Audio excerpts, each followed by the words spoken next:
Mais alto ou mais baixo? Não, só qualidade mesmo.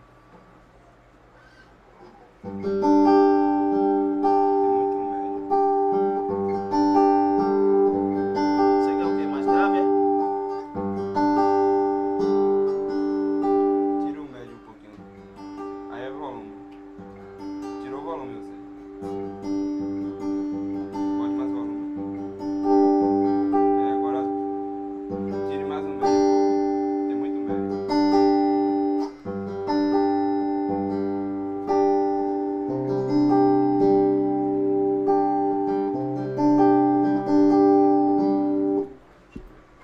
Fecha aí. Vamos orar, irmãos. Vamos orar, senão...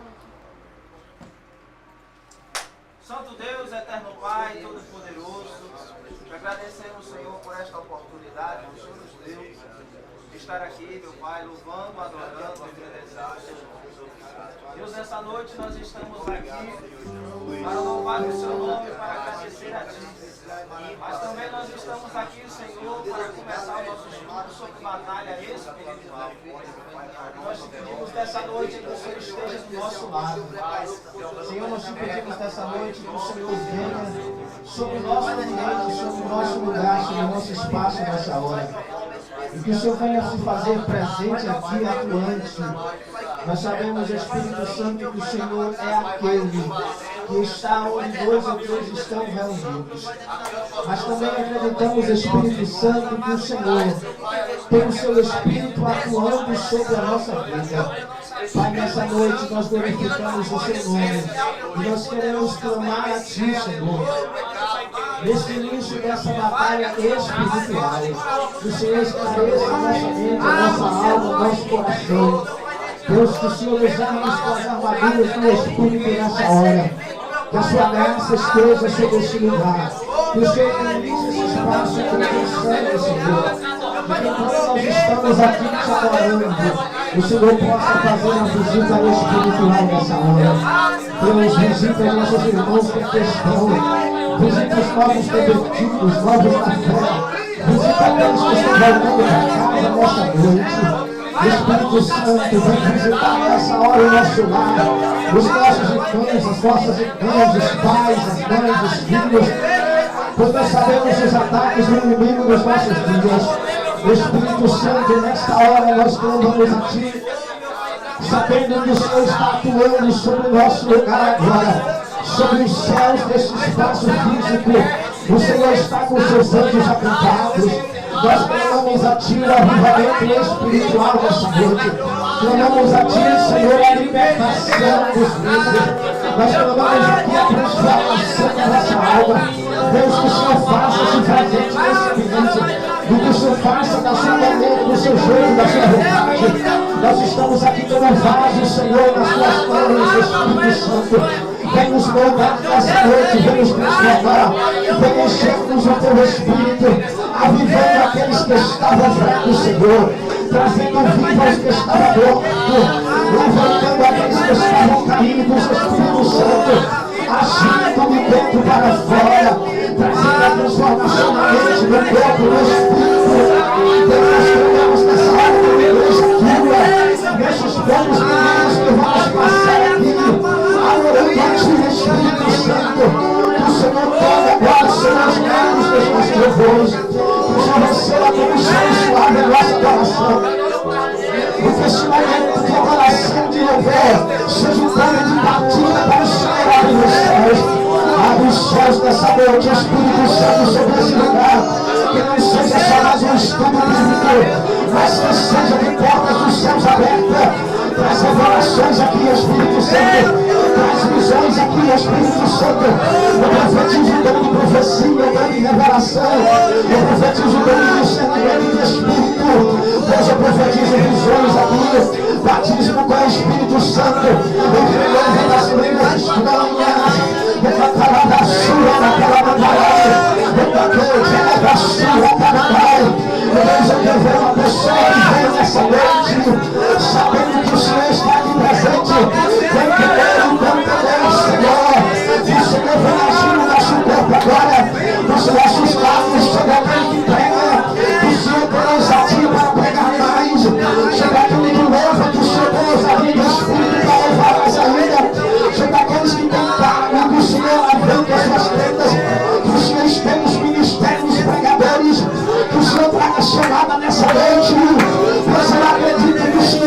isso, que a tua palavra é viva, que a tua palavra, mas que o teu Espírito da você no renovo do Senhor nessa noite, em nome de Jesus Cristo. Você no renovo do Senhor nessa noite, em nome de Jesus Cristo. É hora de acabar com o idioma da terra. É hora de esquecer o idioma da vez. É hora de começar a embolar a Bíblia. É hora do renovo espiritual. É hora de deixar o coração queimar e arder. O Espírito Santo nos trouxe aqui nessa noite, não para mais um estudo da palavra, mas para ter um encontro desta festa conosco. Porque a partir desse momento, esse lugar se chama Peniel. O Senhor está descendo sobre esta casa.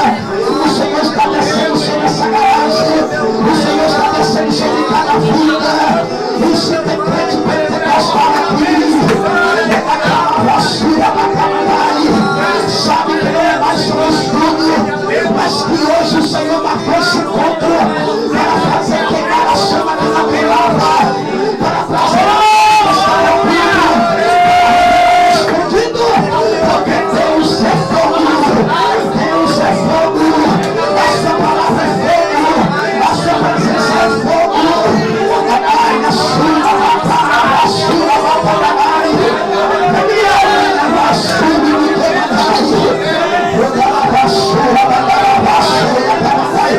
nome de Jesus Cristo, receba aí agora, onde você estiver, a variedade de línguas. Hoje aquela estar aqui em toda variedade de línguas. Hoje o Senhor vai transformar aquela língua velha sua, vai te renovar. Esta madrugada vai ser madrugada de encontro com Jesus Cristo.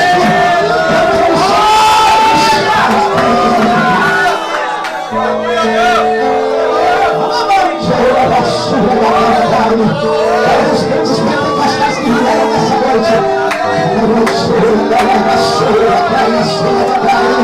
não se conforme, não se conforme.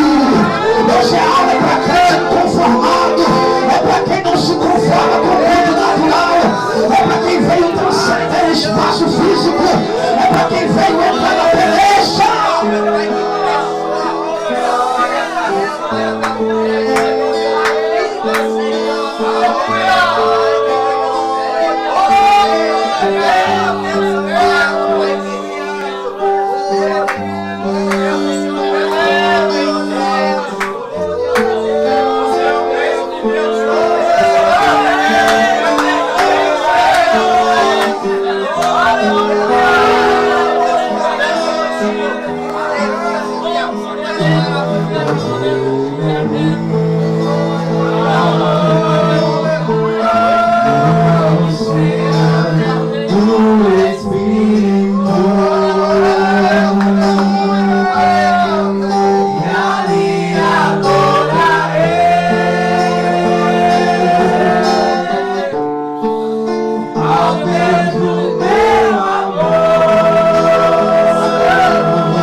Vem como em Pentecostes.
e examinou.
Seu sangue lá na cruz, seu sangue derramou o peso do pecado, ele levou.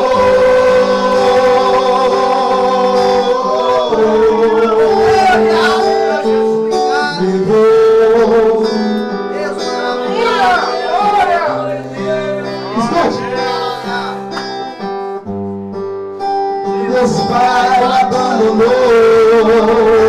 cessou seu respirar, em trevas se encontrou um filho, a morte orientou, a guerra começou, todo o poder das trevas vencido foi. A terra estremeceu.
pode dar, você pode dançar. Aqui na minha vida você pode fazer ao céu é teu.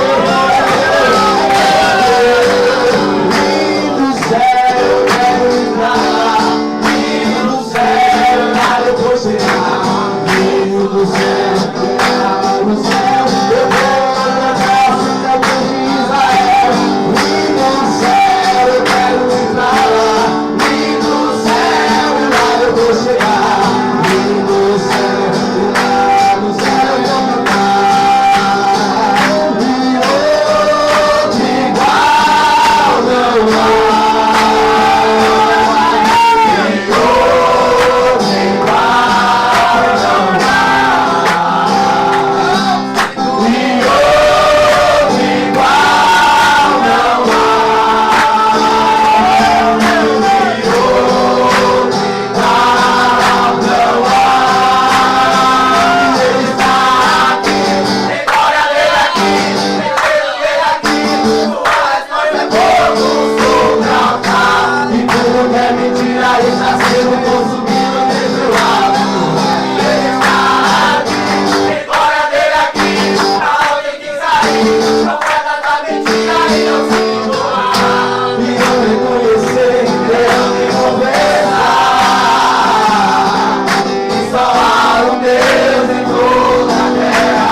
E outro igual não há.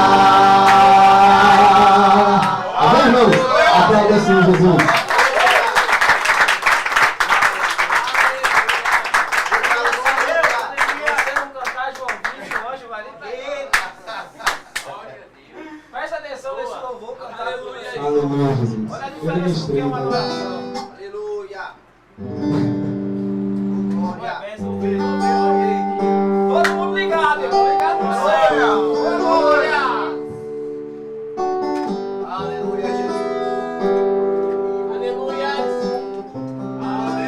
Aleluia. Maravilha, Jesus. Abri minha Bíblia em João 20 e me deparei com Maria Madalena, Chorando ao trono do Rei. Oh, glória. na noite, enxugando suas lágrimas, seus olhos ela viu. Aonde está o corpo do mestre? Dois anjos Maria viu. Eles me perguntaram por que chora. Maria respondeu que aqui estava o corpo do meu Jesus, só que o corpo dele desapareceu. Então Maria olha para trás, ele já disposta a ir embora. É quando o mestre aparece, eles perguntam: Maria, por que choras?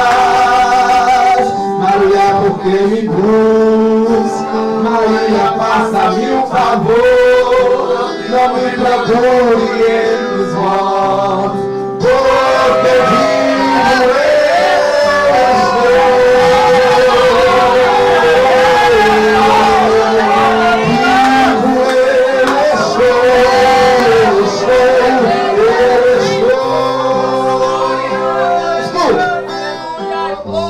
vai lá e avisa os meus irmãos pra começarem a sorrir. Fala pra eles: Maria, nada acabou. Fala que a morte eu venci. Então Maria simplesmente foi em direção aos discípulos. Ela correu e disse a eles: senta todo mundo aqui, eu vou lhe mostrar como aconteceu. A terra estremeceu, sepulcro se abriu, e nada vencerá seu grande amor. Ó morte, onde está? Papai ressuscitou, ele venceu pra sempre. Escuta isso aqui. Vai lá e avisa meus irmãos pra começarem a sorrir. Fala pra eles, Maria, que não acabou. Fala que a morte vencesse, o véu tu rompestes, a tumba vazia agora está. O céu te adora, proclama tua glória, pois ressuscitaste e vivo está. És invencível, inigualável, hoje pra sempre. Teu é o reino, tu é a glória, acima de tudo. Você pode cantar isso aqui? Cante, cante, cante. Poderoso esse nome é, poderoso esse nome é. O nome de Jesus, meu Rei. Poderoso esse nome é. Maior que tudo ele é. Poderoso esse nome é. O nome de Jesus. Poderoso esse nome é. Poderoso esse nome é. Poderoso esse nome é. Poderoso esse nome é. Poderoso esse nome é.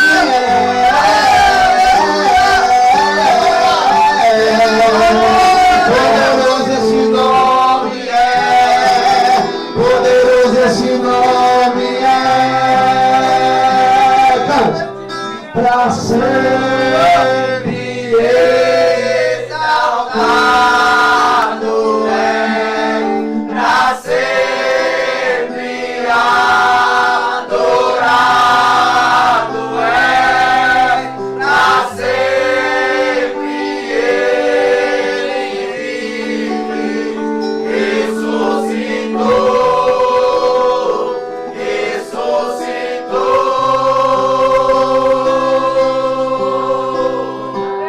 Glória a Deus.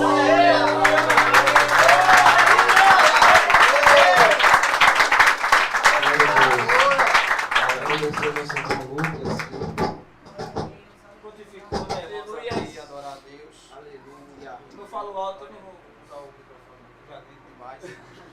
Eu me empolgo, começo a dar uns currupios aí. Mas eu quero agradecer, primeiro a todos os irmãos que vieram, né? Quando se fala em estudar a palavra de Deus, infelizmente hoje em dia ainda, pelo péssimo exemplo que alguns têm dado, quando se fala em estudar, vou estudar teologia.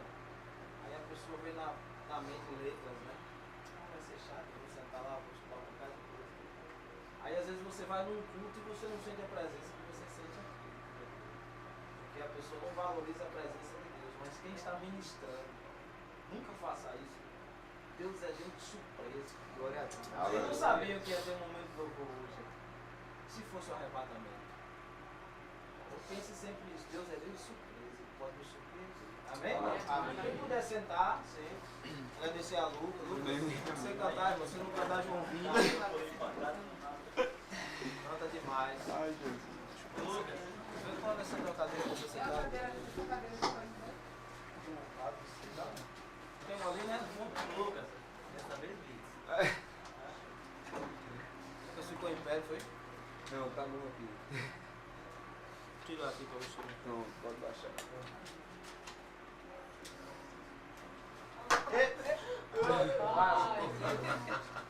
Normal. Tirei, Lucas.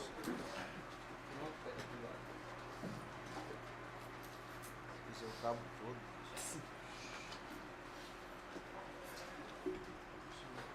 Bom, Bom, meus irmãos, todo mundo tem a apostila aí? Tá faltando alguém com a apostila? Essa aqui que caiu é a minha.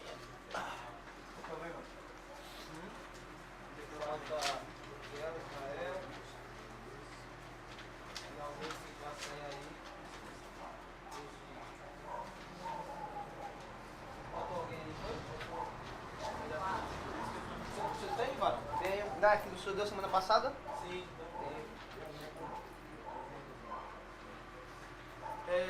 Quem está no grupo, eu botei no grupo a apostila. Se alguém tiver com o celular quiser usar, para mim não tem. Só deixa no silencioso para não dar problema, né? Bem, meus irmãos, os irmãos estão com a apostila aí, em mãos, e vão observar o seguinte. Primeira coisa que nós precisamos estudar quando se fala sobre batalha espiritual, que é a matéria que nós vamos começar hoje, né? Essa matéria, eu não vou dizer para os irmãos que quantos dias serão.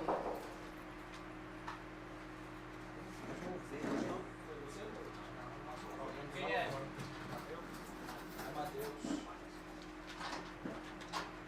Profeta.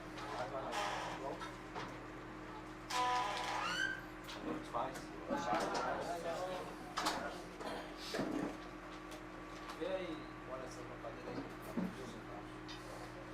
aí. Os irmãos vão observar uma das coisas que nós precisamos estudar primeiro na batalha espiritual é os principais nomes e significados. Porque, por exemplo, em Efésios capítulo 6, o apóstolo Paulo descreve uma batalha, né? Uma guerra espiritual. Mas, Lucas, pega uma cadeira daquela para você sentar. Mas os irmãos têm que observar o seguinte: para ganhar uma guerra, é preciso primeiro conhecer o seu adversário. O time que vai jogar contra outro, alguém profissional sabe, ele estuda os passos do adversário primeiro, para que ele saiba por onde é que o adversário vai trabalhar, qual é a sua estratégia de jogo ou de luta na batalha. Então, não é só o bastante você ter a consciência de que você está em guerra. Porque o que eu vejo dos ensinamentos hoje, principalmente sobre batalha espiritual, é que nós estamos em guerra. Nós estamos em guerra. Sim, eu nasci em guerra. Mas eu quero saber como é que eu faço para eu vencer esta guerra. E esse é o ponto. Então, para podermos vencer uma guerra, tem que conhecer o inimigo. É esse o ponto. Então, nós às vezes não nos conhecemos, mas o inimigo nos conhece. Por que ele nos conhece? Porque ele luta contra nós e ele passa o tempo todo nos observando como nós agimos. E nós, como igreja, vivemos na defesa. E Jesus nunca disse que devemos viver em defesa. Por isso que muitas pessoas, até hoje, não conseguiram se libertar, não conseguiram avançar na vida espiritual. Tem muito tempo na igreja, mas ele não consegue vencer a si mesmo. Por quê? Porque até hoje ele não encarou que ele precisa revidar o ataque do inimigo. Ele precisa encarar que o vencedor aqui é ele e não o inimigo. Não é para se ovacionar o inimigo. Não é para a pessoa fingir que ele não existe. Né? Menosprezar a força dele. Negativo. Mas, se os irmãos observarem, em Mateus capítulo 10, quando Jesus chama os 12, antes de chamar os 70, ele chama 12. E a primeira coisa que Jesus faz é dizer: eu vos dou poder para pisar na cabeça de serpentes e escorpiões. E ele diz para frente: eu vos dou poder sobre os espíritos malignos. Veja que quem tem o poder sobre eles somos nós. Não é ele que tem o poder sobre nós, irmãos. Sobre nós, somos nós que temos o poder sobre eles. Por exemplo, um dia nós estávamos num culto e alguém estava expulsando um demônio. E o demônio saía de uma pessoa e entrava em outra. Por quê? Porque tudo que a pessoa disse foi para o demônio sair. Sim, mas você tem autoridade sobre o demônio. Não é simplesmente mandar ele sair. Mandar ele sair e ir para onde? Ele está esperando você dizer para onde ele vai. Aí você o expulsa e amanhã ele volta. Por quê? Porque a pessoa não conhece o inimigo. Então, o princípio hoje da aula é conhecer principalmente contra quem nós estamos lutando. Amém, meus irmãos? Se você conhece o inimigo, você sabe como é a estratégia. Em 2014, quando o Brasil perdeu de 7-0, a Alemanha passou 7 meses aqui em Porto Seguro. Fazendo o quê? Estudando como era que cada jogador se comportava no seu clube e na seleção. Quando o jogador do Brasil pegava a bola, o jogador da Alemanha dava um passo, porque já sabia a estratégia que ia usar depois. 7 meses estudando para jogar 90 minutos. Que com 30 já tinha acabado, né? O negócio já tinha entrado lá com 30. Podiam sair ali, né? Chegou o ponto de Miriam dizer, não, vá devagar, porque senão vai ser uma humilhação histórica. Por quê? Porque o Brasil não estudou a Alemanha, é Brasil, nós somos o país do futebol, é o Brasil, nós já ganhamos, é o Brasil, nós temos Neymar. O cara foi dar um bocado de Neymar, acabou o jogo. Ele já não estava mais. Já não estava mais, né? E a estratégia já vindo noite. Já foi a estratégia já contra a Colômbia. Veja como é. Aniquilou o melhor, acabou, irmão. E foi isso, não foi? Então, o passo aqui é, quanto tempo nós gastamos estudando como o inimigo age? Se você gasta mais tempo estudando como você age, você vai perder qualquer batalha que você lutar. A Bíblia diz o seguinte, do coração do homem procede os pensamentos, as intenções. Mas a resposta vem de Deus. Do cavalo se prepara para a guerra. Mas a autorização para partir para a batalha vem da boca de quem? Do rei. Veja que o cavalo, ele está pronto. Ele está preparado. Mas precisa de um comandante dizer, vá. Mas você já viu como é um jogo de estratégia de guerra? Ninguém sai do banco, venha que eu lhe mato. Não é assim. São meses articulando por onde vai, como vai, quais as armas que nós podemos usar, as que não, porque toda a guerra tem as normas, tem as regras. Só que o diabo, o inimigo das nossas almas, ele não tem regra. Ele não tem regra. E como é que você luta com alguém que não trabalha nas regras, no meio das 4 linhas, como dizem? Como você luta contra alguém que é imprevisível? Como você luta contra alguém que Jesus explica em João 10, que uma das funções do diabo é ser ladrão, irmão. João 10 não está falando sobre ele, mas uma das funções do diabo é ser ladrão. E Jesus diz, o ladrão não vem senão para matar, roubar e destruir.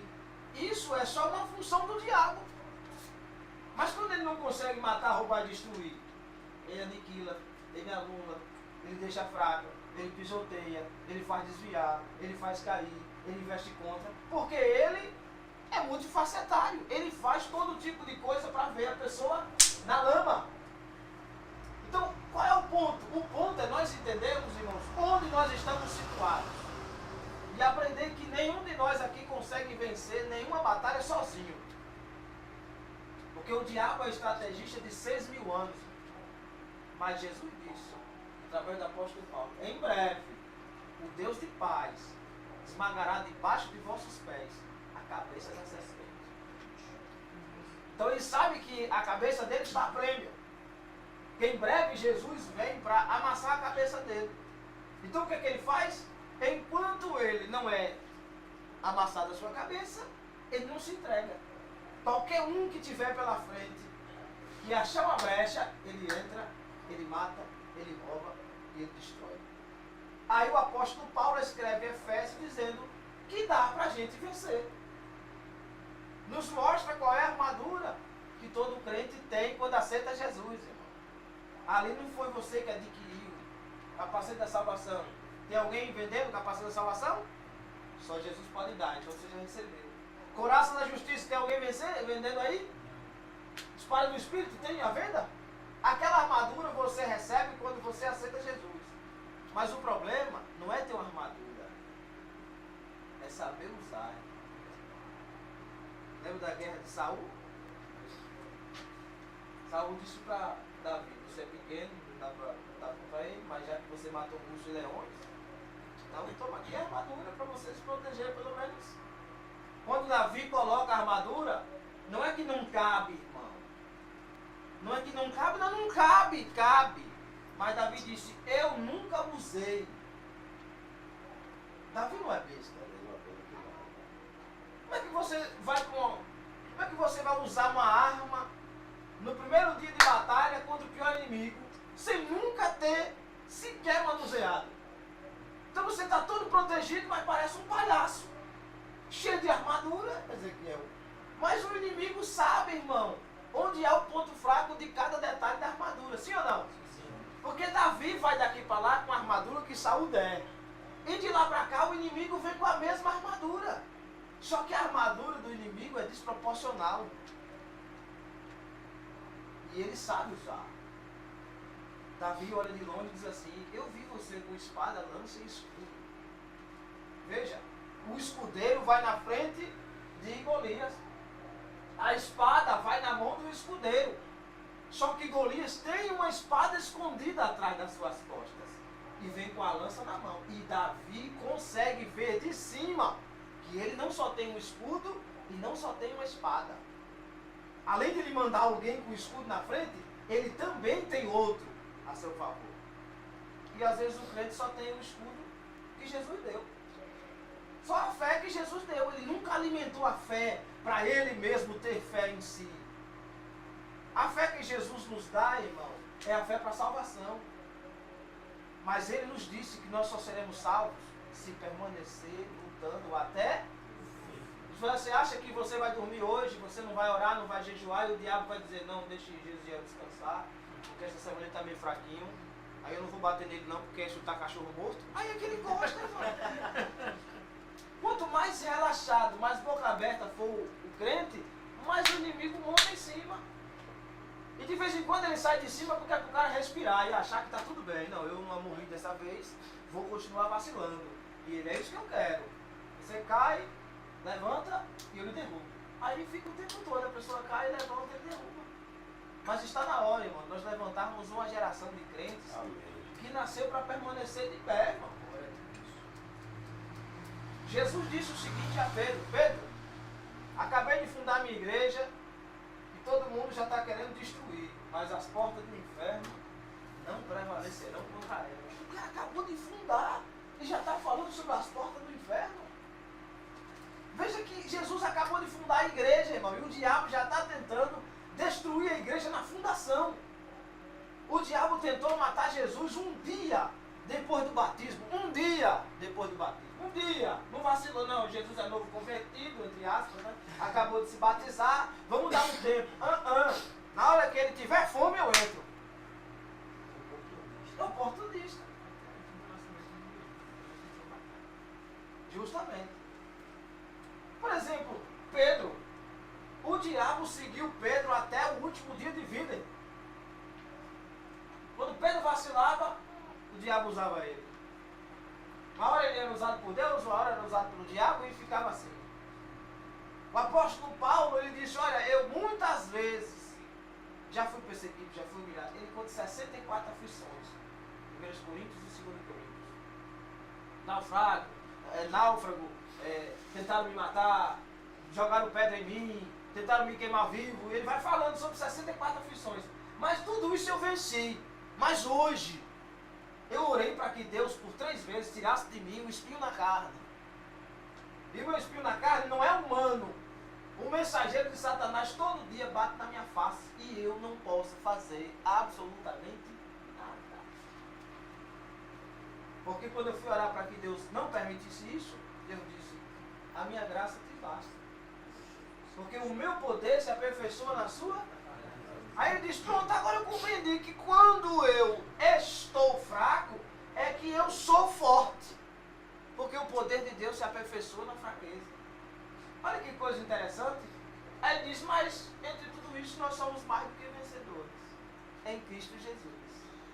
E meu irmão, no último dia de vida, Paulo escreve a carta aos Gálatas. E no final de Timóteo ele diz assim, olha, combati o bom combate, acabei a carreira e guardei a fé. Mas você vê que o inimigo não descansou com Paulo. Até o último dia lutou para destruir Paulo. Moisés, infelizmente, por um vacilo, porque o pastor que não bate na ovelha vai ferir a rocha, que é Cristo, não tem jeito. Ou você fere a ovelha quando precisa ser ferida, ou você vai estar ferindo o sentimento de Cristo. Deus disse a Moisés, esse povo é seu, não vale nada, e eu quero matar esse povo todo e fazer de ti uma geração. Moisés disse, se o senhor vai fazer isso, eu vou descer daqui agora, risque meu nome desse livro aí, que eu não quero fazer parte dessa história. Deus disse, vão me dar trabalho. Não, deixa que eu assuma a responsabilidade, eu tenho Arão e Miriam que me ajudam. Deus disse, você sabe o que Arão está fazendo agora? Não, mas Miriam, você sabe o que Miriam está fazendo? Contenda contra ti. Você vai ver, quando você descer, que você chegar lá, você vai ter uma surpresa. Quando ele desce com as tábuas, ele quebra. E volta. Volta o cão arrependido. Com suas orelhas estão fartas, o osso ruído rasga das casas. Quando ele chega de Deus, Deus diz, eu não lhe disse que este teu povo não presta e que eu já não quero mais. E Moisés insiste, sim ou não? Sim. Até chegar em Meribá. Quando chega em Meribá, o povo diz assim, essa água está meio estranha, essa louca. A outra é melhor. Até a do Egito era melhor. Deus disse, eu não lhe falei. E Deus disse, olha, você deu sorte, que eu vou colocar esse povo 40 anos por aqui, porque se eu coloco 7 dias por Pinhairote, eles iam fugir da guerra e ia largar você sozinho lá. Olha que coisa. O povo não estava preparado para guerrear, irmão. O povo estava acostumado a viver a vida facada. Em resumo da história, ali em Meribá, Moisés lá atrás tinha conversado com Deus, Senhor, faltou água, o que é que eu faço? Não tem torneira, né, irmão? É um deserto de 60 graus na sombra. E aí Deus disse para ele assim, chegue lá na rocha, faça um buraco, o cajado que está na sua mão, e o cajado é de Deus, faça um buraco, e aí vai começar a jorrar água, aos pouquinhos, mas vai jorrar água. Ele foi lá e feriu, opa, deu água, que maravilha, louvado seja o Santo Moisés. Só que Deus disse, agora levanta o acampamento e vão embora. Mas e a água? A água não vai acompanhar. Vai acompanhar? Não, porque Deus ali no deserto é Deus de provisão.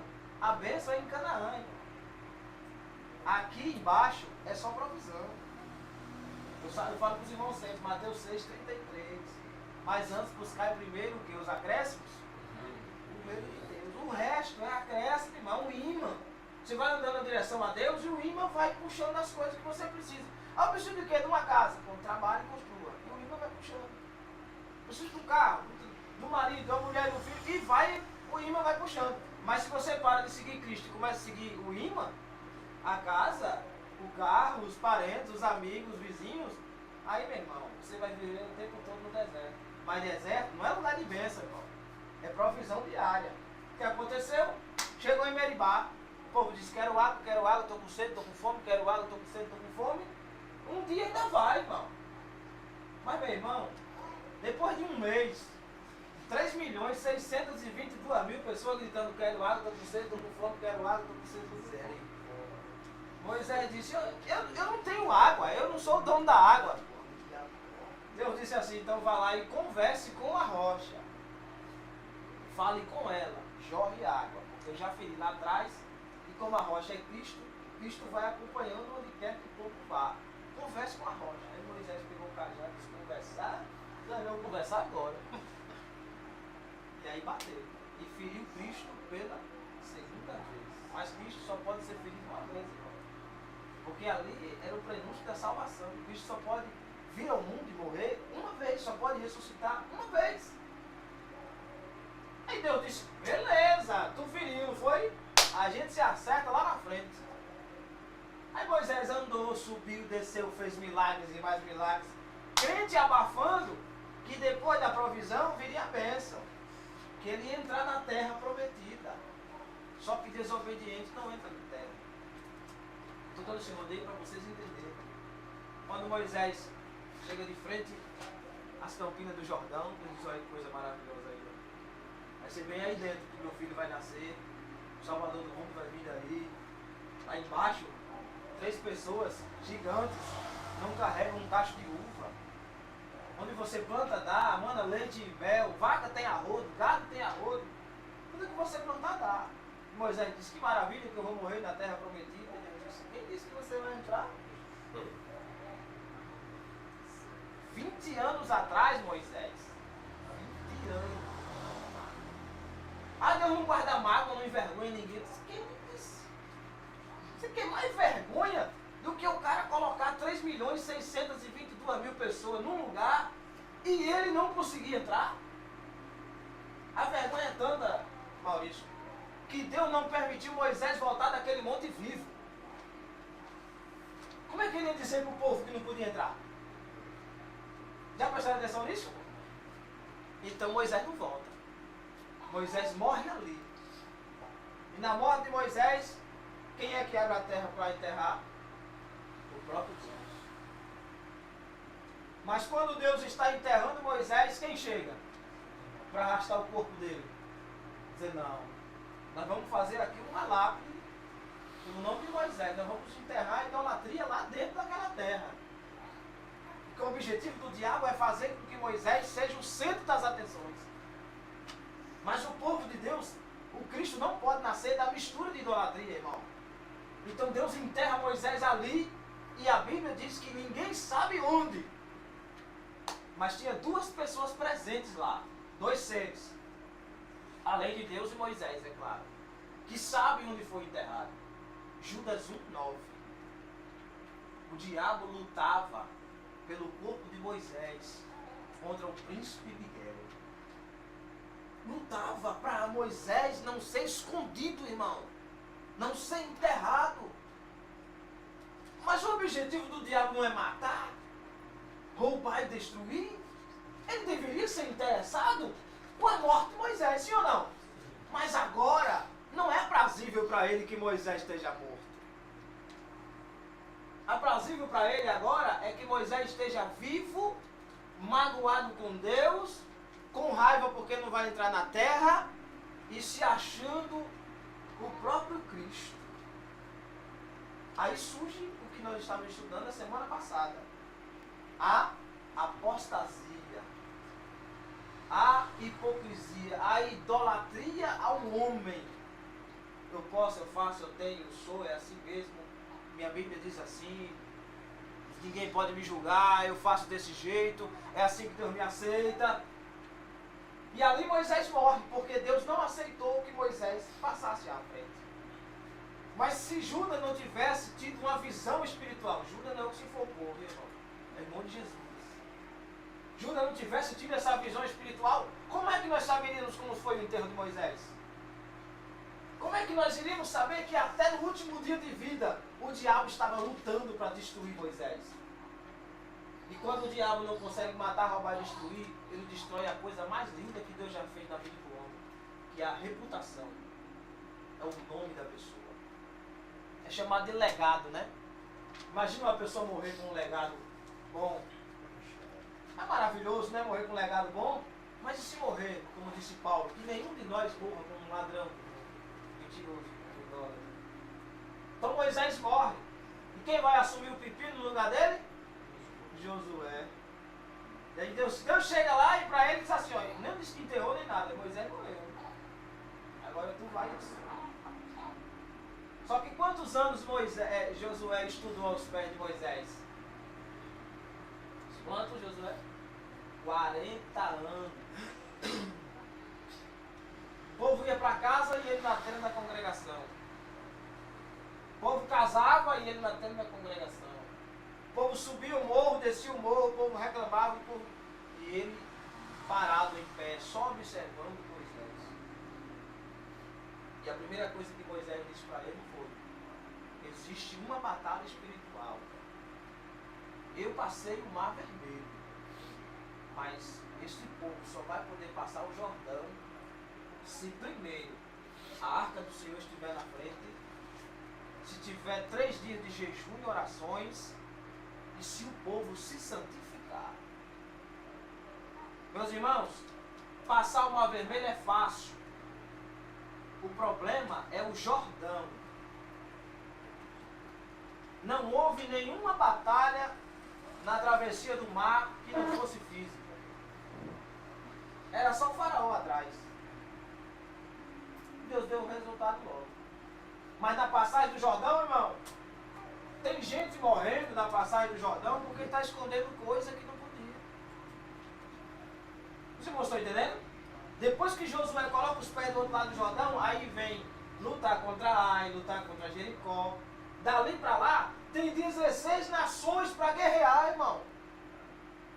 Mas, Léo, tem 40 anos que o povo saiu do Egito e até hoje nunca pegaram uma espada. Como é que esse povo vai vencer a guerra? Vai vencer? Não vai. Aí Josué disse, e agora, o que é que eu faço? Deus disse, consagre o povo que eu resolvo.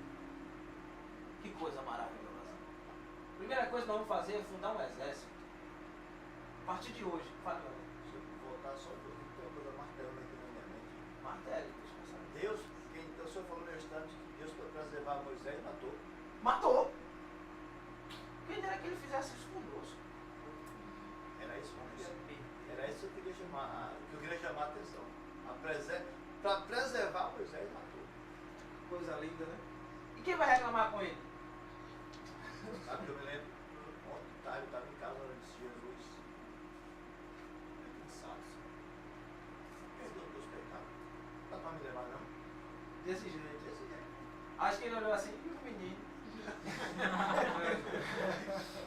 Se ele fosse escutar, hein? Não, mas eu falei para o menino, Deus, se eu sei que o senhor vai cuidar dos meus filhos, não estou preocupação com isso, não. Estou bem cansado, senhor. Dá uma forcinha aí, não tem como não. Eu não pedi para me matar, não, não. Eu disse assim, a gente às vezes você está no dia a dia, o labor, o cansaço, a fadiga vem. E aí você diz, rapaz, se eu ficar aqui, eu posso ir para o inferno. E se Jesus me levar? Não, eu vou lutar, eu vou Livre, né? Aí o senhor falando aí, eu me lembrando aqui. Quem foi o mais santo do Antigo Testamento? Mais santo. Moisés não foi santo, né? Não.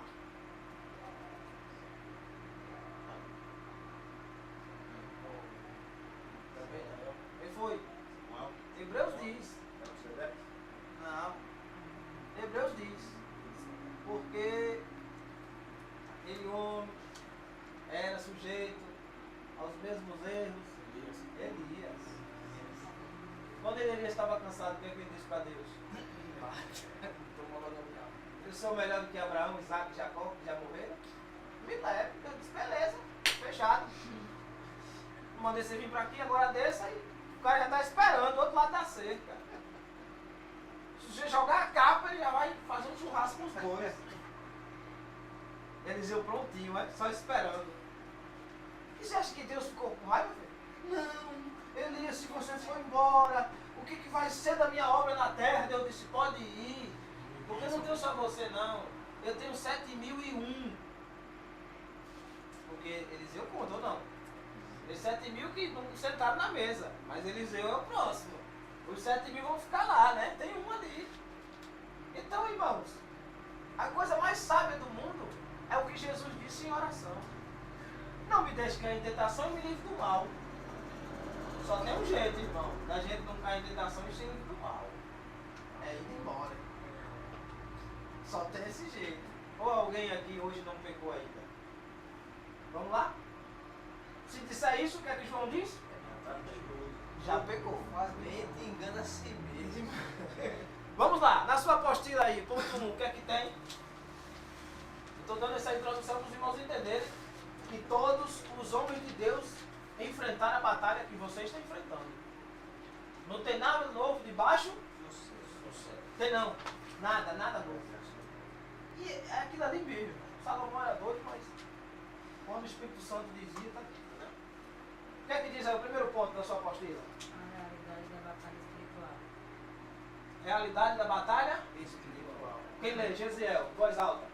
O mundo espiritual é visível, 2 Coríntios 10, versículo 3 ao 5. Leia a apostila. O texto que está aí. Você leu aqui. A batalha espiritual é uma realidade enfrentada por todos os cristãos. palavra nos ensina que nossa luta não é contra a carne, e sangue, mas contra as hostes espirituais da maldade. Efésios 6, 12. Nesta postura exploraremos como o inimigo age sobre diversas áreas da vida, como vencer por meio da palavra de Deus. Ponto 1. A realidade da batalha espiritual. Qual o primeiro ponto? O mundo espiritual invisível. 2 Coríntios 10, 3 a 5. O mundo espiritual, ele é invisível. Só para os irmãos terem uma ideia. O nosso mundo, chamado universo, ele tem na sua composição, universo, ele tem na sua composição cerca de 400 trilhões, presta atenção, 400 trilhões de galáxias. A nossa galáxia se chama Via Láctea. Tem cerca de 300 trilhões de planetas na nossa galáxia. Resumindo, 400 trilhões de galáxias vezes na nossa 300 trilhões de galáxias. Num lugar tem 300 trilhões de planetas. Cada planeta faz parte de um sistema solar, que é uma estrela. Na nossa Via Láctea tem cerca de 15 sextilhões de estrelas. Sabe o que é isso? Bilhão vezes bilhão, trilhão vezes trilhão, 6 vezes. Quadrilhão vezes quadrilhão, quadrilhão vezes quadrilhão. Resumindo, o que se dá para notar pelo telescópio, que é o mais avançado do mundo do Hubble, é que nós podemos avançar no futuro 450 bilhões de anos-luz. Um ano-luz você sabe. Tem aproximadamente quantos quilômetros? Hã? Hã? Faltei essa aula. Ah, faltou. Um ano-luz. Ninguém lembra? 999,9. A velocidade da luz é um ano-luz. A velocidade da luz ela sai a 300 mil quilômetros por segundo. Ou seja, essa luz para chegar até você enxerga. Quando você abre o olho, ela já passou a 300 mil quilômetros por segundo. Aí você calcula isso em 15 bilhões de vezes. É o que dá para ir. Sabe o que dá isso, irmão? 5% do universo foi descoberto pelo homem até hoje. 5%. O resto, o que é o resto? O resto é escuridão. Depois eu vou gravar uma aula explicando versículo por versículo, os irmãos entenderem mostrando na Bíblia. 5% do universo foi descoberto pelo homem com tanta tecnologia até hoje. E o resto, irmão, é um mundo invisível. Para os irmãos entenderem, só existe vida no planeta Terra. Vida física, vida, gente que nasceu e cresceu. Mas no universo inteiro existe vida que não nasceu, vida que foi criada. Foi criada na eternidade. Anjos, arcanjos, querubins, serafins. E aí, o que é que entra a palavra? Principado. Do latim, principatus. Do grego, arche. Irmãos, quando você traduz do grego para o brasileiro, qual é a palavra que aparece? Axé. O que é axé? O principado. Que lindo, né? Que é paz? É, paz. É paz na mente deles, né? Se existe paz num principado. O que é um principado? Uma liderança, um domínio, faltou o acento, uma hierarquia. Qual é o exemplo maior que nós temos de um príncipe que lidera isso? Miguel. Daniel 12. Miguel é o príncipe de todos os anjos. Olha que coisa interessante. Quantos anjos existem?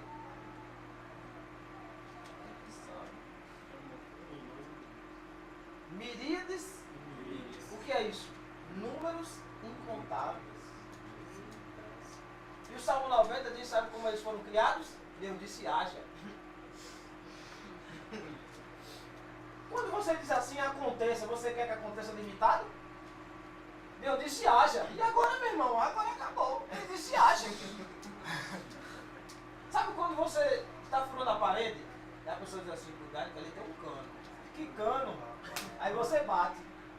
Haja água. Não é assim? Quando vem uma pancada, você limita o tamanho da pancada? Não, devagar no dedo. Quando Deus diz haja, irmão, é porque é abundância. O salmista disse o seguinte, ele disse, e tudo isso veio a existir.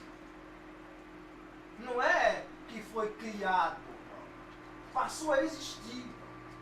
A coisa criada é como se alguém dissesse assim, eu vou limitar. O que é uma criação? Você cria o seu filho até um determinado tempo. Sim ou não? Sim. Um artista cria um quadro até terminar o quadro. Acabou o quadro, só outro quadro, porque é limitado. Mas Deus não tem limite. Então quando Deus criou o universo, quem me ouve diz amém? Amém. Deus criou o universo para ser habitado. O universo não foi feito para viver vazio. Ele criou neste universo inteiro um planeta para criar o ser humano. Mas antes da criação da Terra, o que foi criado? Primeiro, no princípio, criou Deus o quê? Os céus. E quantos céus existem? Três. O primeiro, que é o trono de Deus. O segundo, que os anjos habitam, que é onde estava o paraíso, que agora está lá em cima, graças a Deus. E este que nós conseguimos enxergar. Tem contado de cima para baixo? É de cima para baixo.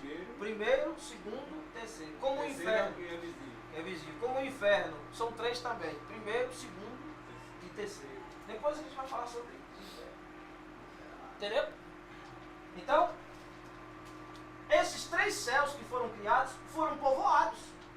O trono de Deus, porque Deus não é um príncipe. Deus é de tudo. É o Deus. Mas ele criou criaturas para que, por redundância, fez criaturas para que pudessem ter o seu serviço. Irmãos, o céu é um mundo como o nosso mundo. E às vezes as pessoas acham que o céu é um lugar de louco. Nós vamos chegar lá, santo, santo, santo, santo, santo, santo, santo, santo.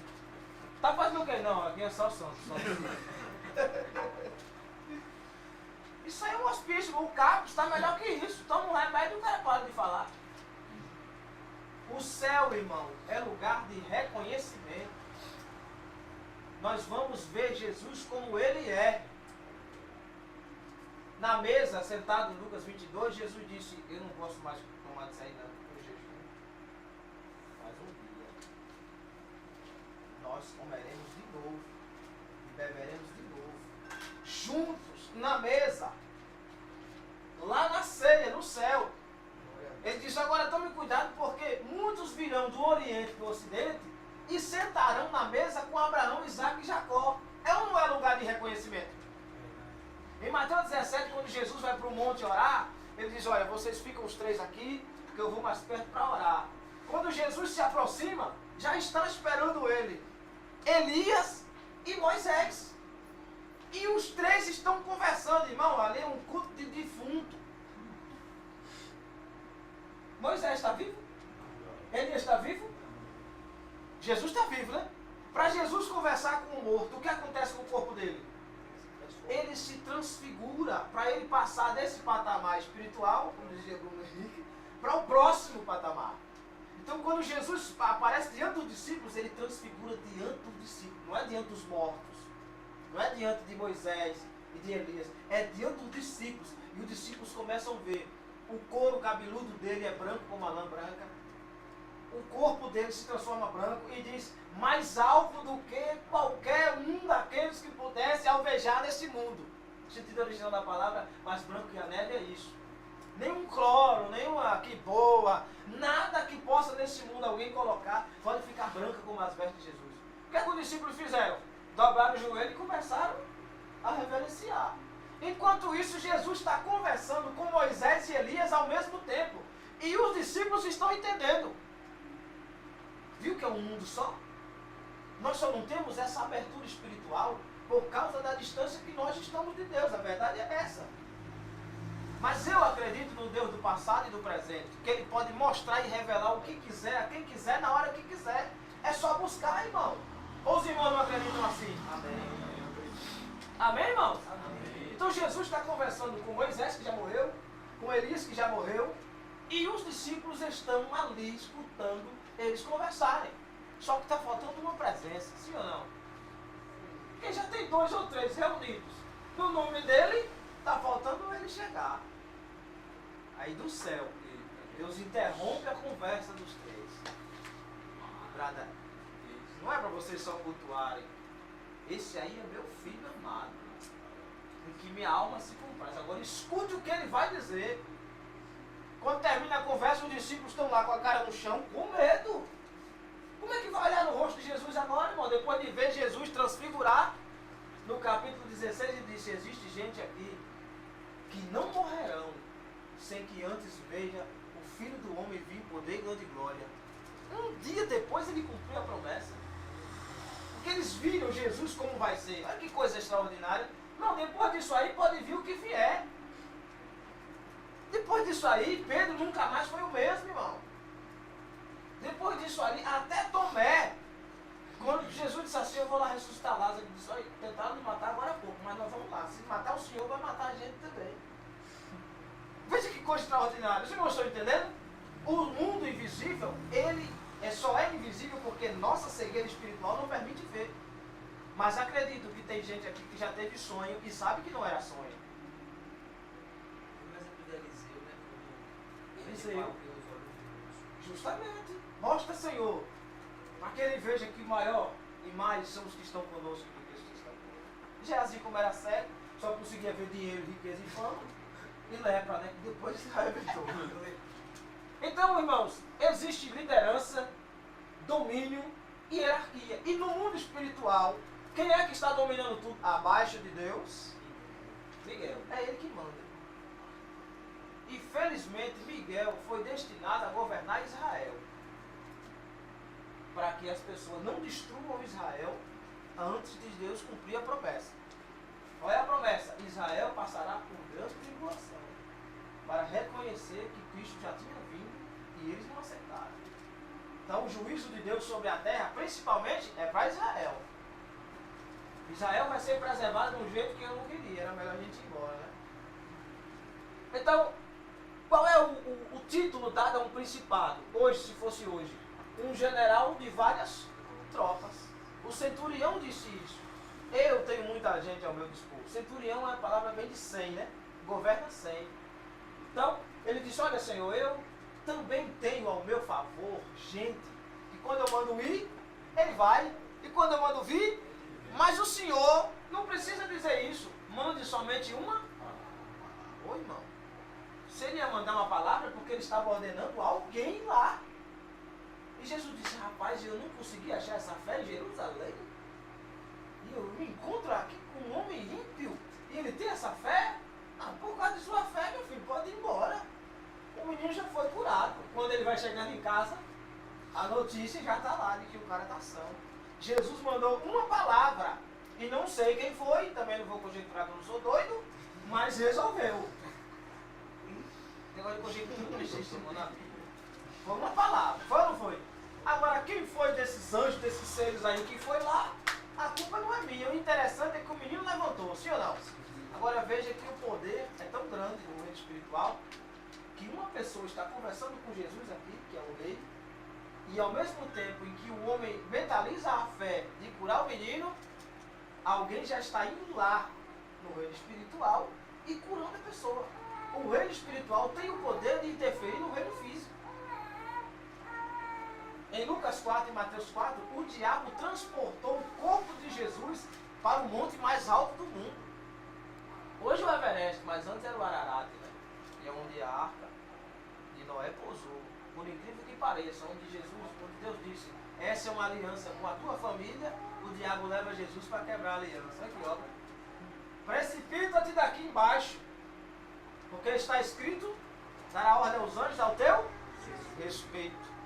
Não transforme as pedras em pão, porque tu é o filho de Deus. Não, dobre o joelho e tudo isto que eu tenho, eu te dou, porque foi dado a mim. Veja que o diabo ele interferiu na alma de Cristo, na mente de Cristo e no corpo de Cristo. Os irmãos estão entendendo? Então, não menosprezemos o poder desse infeliz.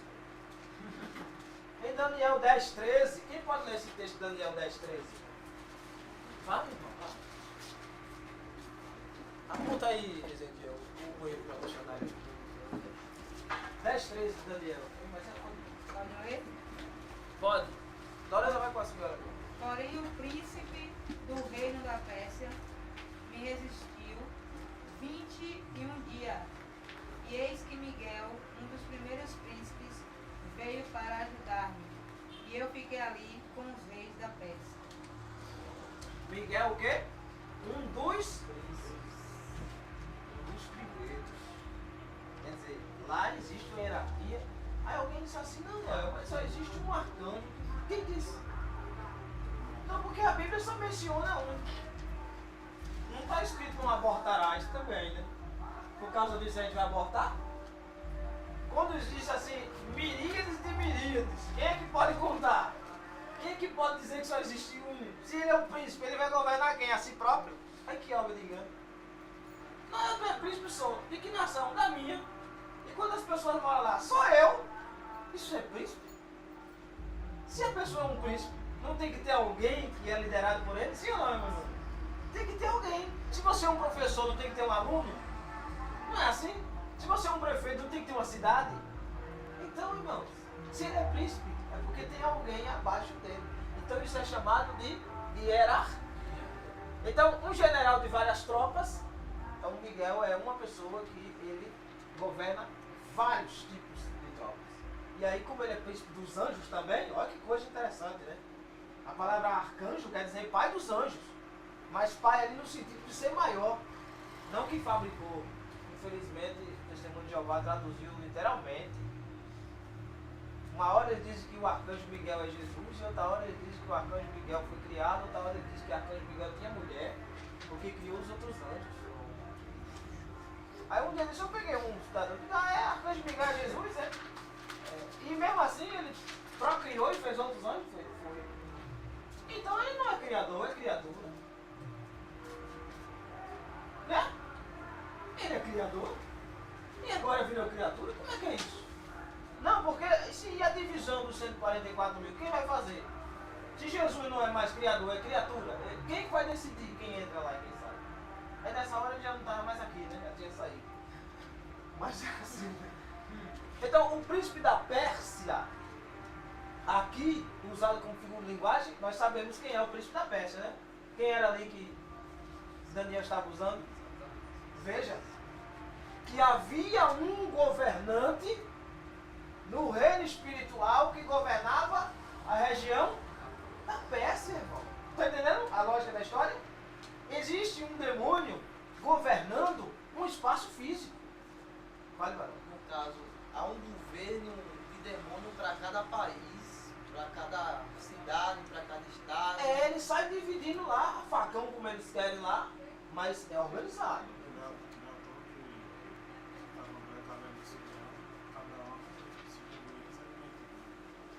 É cada dia da semana.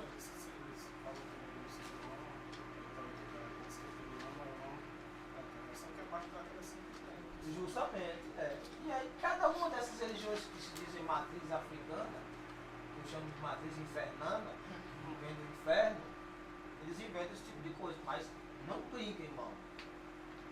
O inimigo ele trabalha em cima da idolatria. Naquilo que o cara quiser acreditar, ele vai agir. Uma vez meu pai disse pra mim assim, eu vi um lobisomem, eu digo, eu acredito. Vou fazer o quê? Que não existe? Se quisesse aparecer para ele na forma de bicho, Tem gente que acredita em alienígena. Como é que o diabo vai aparecer? forma de alienígena. Em forma de alienígena. Ela disse que viu. Se transfigura até no anjo de luz. Para ele se transfigurar no anjo de luz, ele está onde? No mundo ou num culto? precisar se transfigurar num anjo de luz, é porque ele quer enganar alguém, irmão. E não é o mundo. Até num quarto orando as putas das vidas. Então, meu irmão, quem nunca dobrou o joelho e sentiu a presença que não era de Deus? É verdade.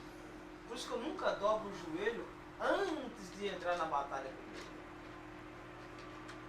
Eu não fecho meu olho antes de entrar na batalha com Deus. Primeiro eu vou orar em pé, de olho aberto, vendo tudo. Amarrar o valente primeiro. Pedir imunização do ambiente. Irmão, eu tô em guerra.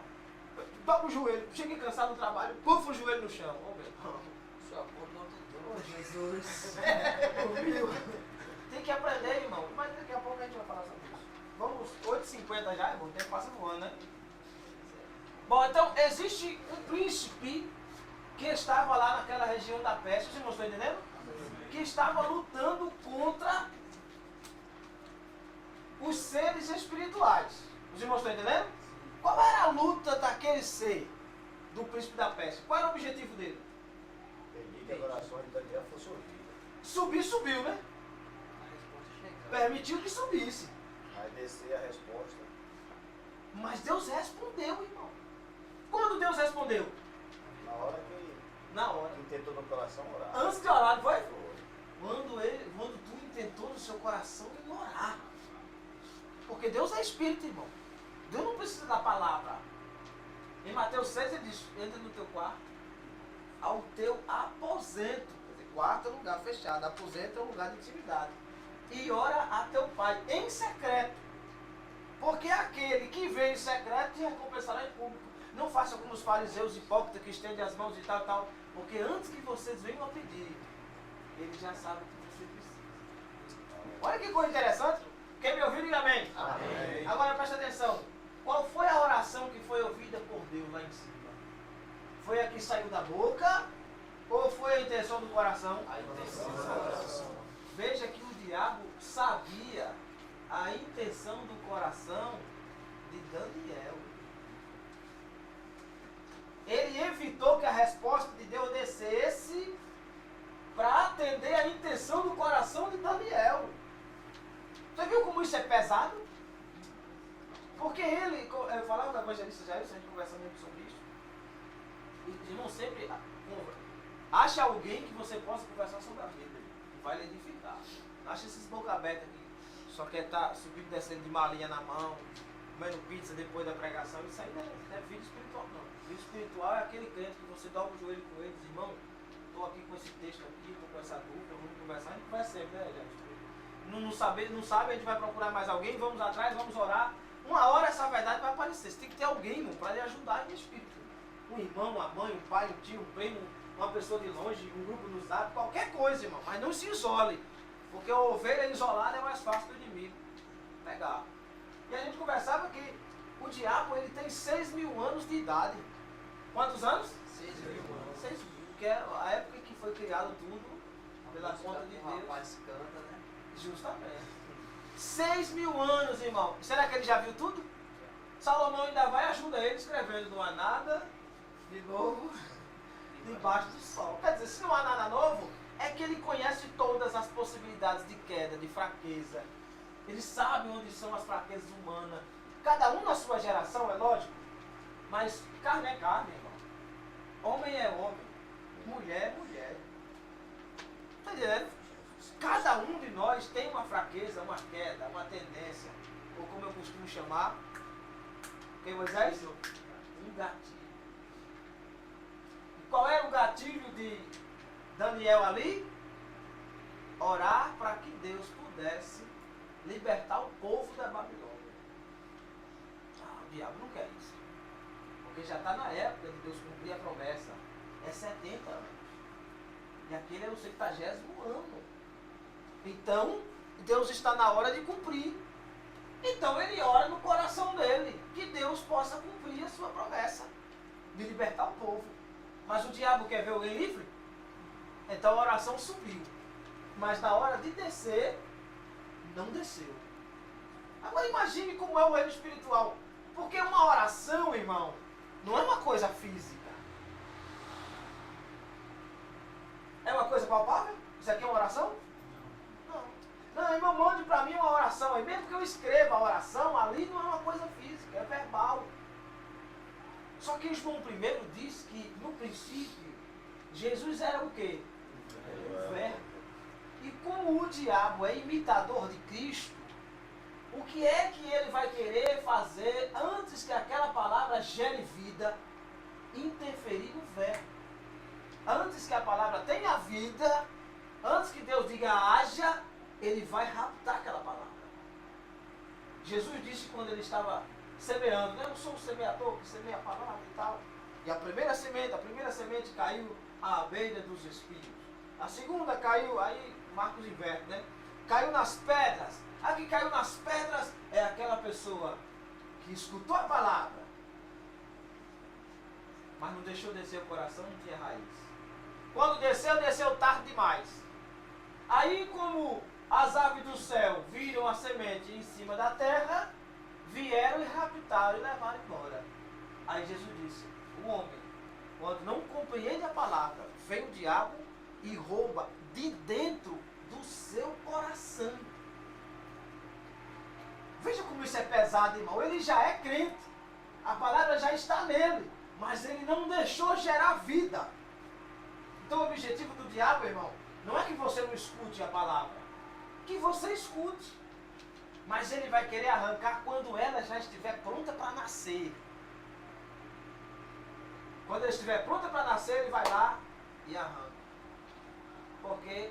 Porque nós não demos oportunidade de preparar primeiro a terra. E o crente precisa preparar primeiro o seu coração para receber a palavra.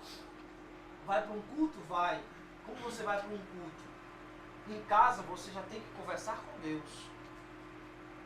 Senhor, eu estou indo para o culto. Eu não sei quem vai pregar, mas eu preciso que o Senhor confirme em mim a palavra que vai ser ministrada. É dito e certo, irmão.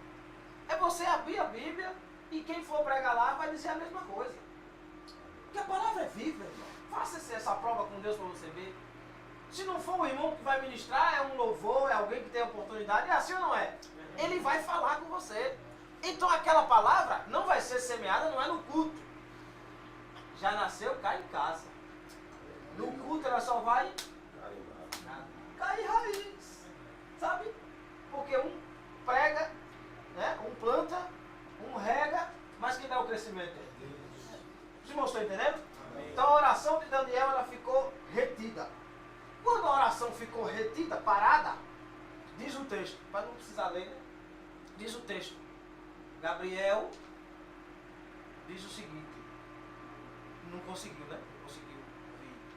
Aí Miguel diz assim, e ninguém quis vir comigo. Só eu e Gabriel. Porque Gabriel é o anjo da resposta, né? Vamos lá, Gabriel, você faz o quê? Não, Maria, eu assisto diante de Deus. Não existe nada impossível para Deus. Todas as coisas são possíveis. 6 meses atrás eu conversava com Zacarias e Isabel agora está grávida. Bom, então um mensageiro desse, faça-se em mim segundo a tua palavra. Só que existia guerra ali para trazer a resposta para Maria? Houve alguém lutando? Não. Então ele está acostumado, só toma-lhe resposta. Tamo lá e de cá, tamo lá e de cá. Mas um dia enganchou. Quando ele vai descer com a resposta para Daniel, aí houve uma barreira. O dono do lugar, né, o dono da boca, né? O príncipe do ambiente, não deixou descer. O que aconteceu com Gabriel, irmão? Gabriel ficou preso. O cara não tem espada. Chega com um papel na mão. Eu vou levar a resposta de Léo. Aí se você dizer, mas tu é um boca aberta mesmo. Não tá vendo que o negócio tá minado? Hã? Eu não mando a minha resposta também. Vai ter que ser Miguel. A boca tá grande. Vocês não estão entendendo? Mas você vai para um terreno minado e você vai desarmado. É por quê? Porque o anjo que desceu para dar a resposta é outro anjo. É um mensageiro. E cada um tem a sua função no reino espiritual. Mas quantos dias foi que Gabriel ficou preso? 21 dias, irmão. Às vezes o crente acha difícil a vida dele. Meu irmão, o diabo é tão astuto que conseguiu prender um anjo por 21 dias. Miguel, que é o príncipe de tudo, é maior até que o diabo, observando aquilo, chamou os outros. O texto mostra isso. que ninguém quis descer. Por que será, né? Será que a coisa estava boa lá? E o cara ser um príncipe e dizer, eu mando você, vamos lá. E ele dizer, eu vou nada.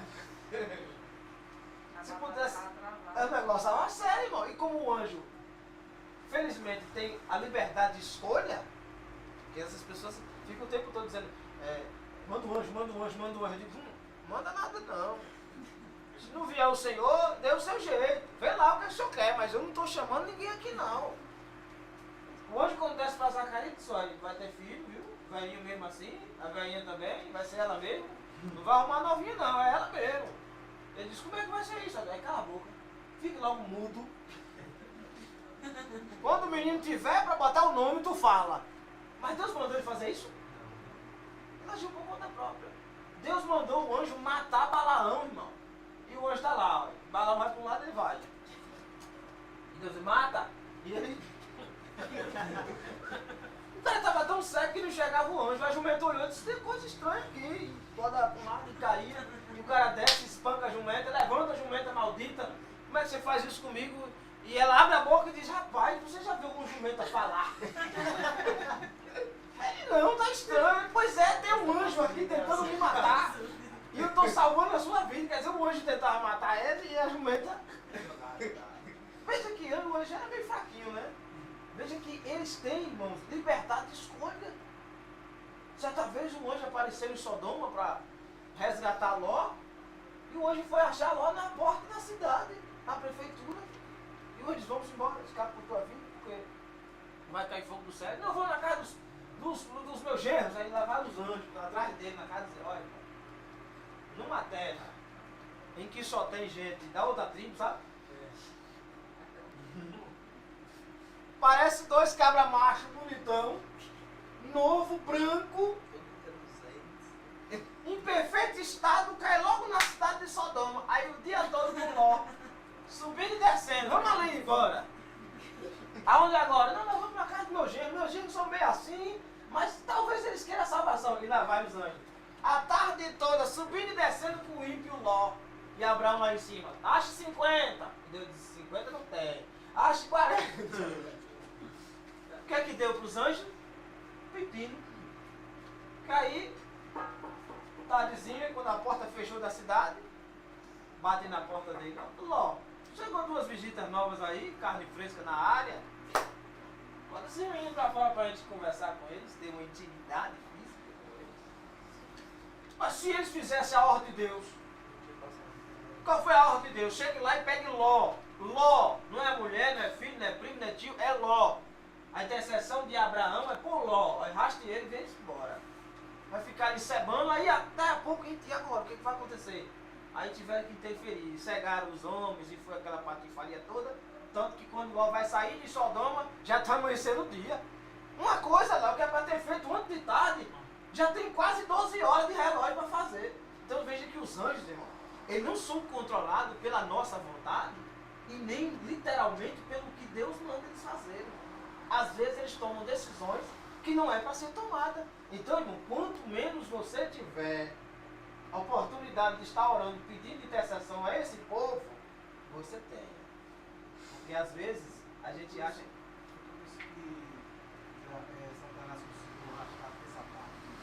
Justamente, porque são influenciáveis. São influenciáveis. Há um só que não tem conversa. Moisés falou, não, Senhor. Deus falou para você que ia mandar um anjo. Moisés clamou, não, Senhor. Se o Senhor não for... Eu não vou. Por que será? Não arreda o pé daqui, né? Não tirarei o pé daqui. Mas nesse caso aí, isso faz com que, como você acabou de dizer aí, que você tivesse influência própria, isso torna ele desobediente a Deus? Não. A natureza deles é essa. Então, se eles quiserem, né? Se eles quiserem desobedecer, quem vai dizer nada? Entendeu? Lógico, eles não vão praticar maldade. Eles não vão praticar maldade. Mas nem sempre o resultado vai ser aquele que é para ser o que Jesus disse. Vocês têm acesso direto a mim. Não, se eu tenho acesso direto ao dono de tudo, o que é que eu quero com o terceirizado? Eu sou um anjo, eu chego para lá, meu amigo, que eu estou aqui na boca Deixa a mão da bondade. Já muda a bondade. Rapaz, você vê, o cara tá tão estressado de tanto ver tanta coisa. Porque o cara chega pra você e diz, rapaz, eu assisto diante de Deus. E o cara diz, e eu sendo velho? Rapaz, eu tive um dia desse com Sara e Abraão. Era eu que estava lá e disse pra ele que ele vai ter filho. E agora você não conhece a palavra, né, mãe? Sacerdote do povo. Veja que Sara não ficou muda, sim ou não? Mas como é o nome de Isaac? Risadinha. Porque ela riu no cavalo. Porque ela sorriu. Deus mandou colocar o nome Isaac. O outro disse, você riu, não foi? Beleza. O nome dele é Isaac. Isso é um pulo, irmão. Isaac significa risada. Olha que coisa linda. Você imagina, bota teu nome do teu filho risada. O povo traduz radaça, né? Quero ver que se traduz Isaac. Né? John, João, traduz Isaac. Pra tu ver como é que vai ficar lindo. Risadinha. Boa noite, professora. Senta aí, risadinha. Lista de chamada. Letra R. Ih, meu irmão, aí já foi. Né? Então vamos encerrar hoje, lembrando os irmãos o seguinte. Se principado é uma liderança, um domínio, uma hierarquia, então é considerado como o quê? Um general que tem várias tropas. E o que é uma potestade? A potestade do latim vem potestas. Do grego, exousia. É um nome estranho, né? Exousia. Esse S aqui tem o som de Z. Exousia. Você sabe o que é exousia, irmão?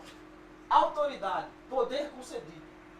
Ou seja, Lúcifer, ele não nasceu assim. Ele não nasceu Satanás. Ele foi conquistando esse título de Satanás. Os irmãos estão entendendo? Através de João, Jesus disse, vocês não são filhos de Deus. Porque se vocês fossem filhos de Deus, vocês obedeciam a minha voz. Mas eu sei quem é o pai de vocês. O pai de vocês é o diabo. Porque vocês tentam me matar e ele, o pai de vocês, é homicida. Então como é que o diabo começa? Matando. Sendo homicida. E quando ele rasta a terça parte dos anjos, ele matou aqueles anjos. Por quê? Porque os anjos nasceram para morar onde? Na eternidade. E os anjos, por terem sido arrastados por Lúcifer, os irmãos me ouvem? Amém? Eles foram destinados, alguns deles, é claro, a maioria enganados. Foram destinados aonde? A passar a eternidade, como diz Apocalipse 21, sendo atormentados de dia e de noite para todo sempre. E aí o ponto diz, amém.